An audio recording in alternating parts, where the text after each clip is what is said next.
Well, I think we can call it the debate between Trump and Harris is the moment that the Trump campaign jumped the shark.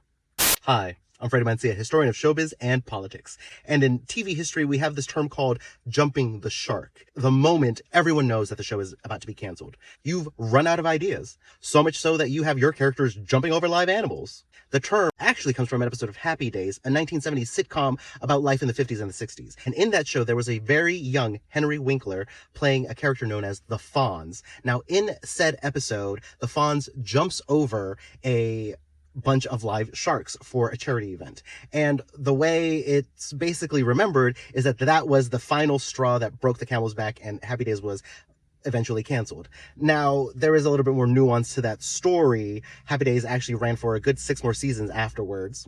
But today, jumping the shark is basically the moment you know that you're about to get canceled. Now, I think everyone kind of has their own favorite moment that could be the moment they would say Trump jumped the shark. I have concepts of a plan. But this is my nomination right here. And I'll tell you what I would do, and I would be very proud to do it. I would say we would both leave this debate right now. I'd like to see her go down to Washington, D.C. during this debate, because we're wasting a lot of time. Go down to, because she's been so bad, it's so ridiculous. Go down to Washington, D.C. and let her sign a bill to close up the border, because they have the right to do it. They don't need bills. They have the right to do it. The President of the United States, you'll get him out of bed, you'll wake him up at 4 o'clock in the afternoon, you'll say, come on down to the office, let's sign a bill. See that?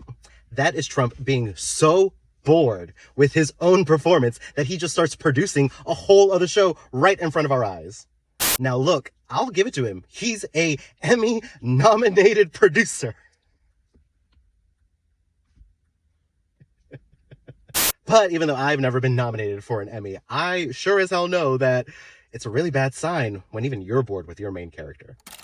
But if you've been following presidential politics this entire election cycle, you know from the reports that we've been getting from the brave journalists who've been sitting through these rallies, because it's a really interesting thing to watch, that even the most die-hard Trumpers are starting to get bored of him. People start leaving his rallies early out of exhaustion and boredom. And when people are bored, they don't tune in.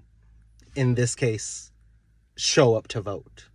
But unlike an actual TV show, we're gonna have to wait until Election Day for him to finally get canceled.